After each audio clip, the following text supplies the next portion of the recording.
Joseph Masatu Chikongoe, ni mkazi wa kata ya Mbezi, jimbo la Kibamba, wilaya ya Ubungo. Nimekuja hapa asubuhi tarehe 28 mwezi wa 6 kwa ajili ya kuchukua fomu ya kugombea nafasi ya ubunge ndani ya Chama cha Mapinduzi. Tunajua kabisa kwamba kila baada ya miaka mitano nchi yetu tunaingia kwenye uchaguzi tena, na hii miaka mitano sasa imepita, na kama chama sasa tunarudi tena nyuma kujikusanya na kujipanga kwa ajili ya kuingia kwenye uchaguzi.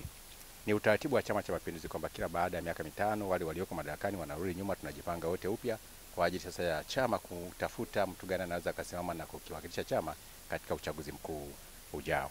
Na mimi sasa, kwa kuwa nimekaa Mbezi miaka mingi, nimekuwa mwenyeji hapa tangu miaka ya 2000, nimekuwa mwenyeji zaidi na najua changamoto zilizopo katika kata hii, lakini kwa jimbo zima la Kibamba. Jimbo lazima la Kibamba tuna kata 6. Na hizi kata 6 zina changamoto nyingi. Kwa hiyo ningependa sasa tuingie kushirikiana na wananchi kuweza kuangalia kwamba hizi changamoto tunazitatuaje na kujiletea maendeleo sisi wenyewe wana Kibamba na wana Ubungo kwa ujumla.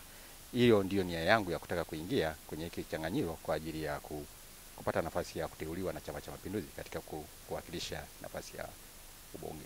Kawaida ya Chama cha Mapinduzi na serikali kwa ujumla kwamba kila baada ya miaka mitano tutaingia kwenye uchaguzi.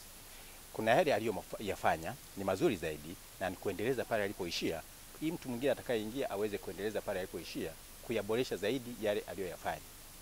Yako mambo mengi hayajafanyika bado, lakini kwa pamoja ndani ya Chama cha Mapinduzi, kwa pamoja kwa wananchi wote wa Kibamba na kata zetu kwa ujumla, tutashughulikia kila linalokuja, kwa sababu changamoto sio kwamba ni zile zile tu, hapana. Changamoto unamaliza moja lakini inakuja nyingine. Kwa hiyo nia ya kuingia ni kutaka kuhakikisha tu kwamba wote tunashirikiana kwa pamoja kuhakikisha tu kwamba CCM inashika dola, CCM inatoa huduma kwa wananchi na maisha yaendelee.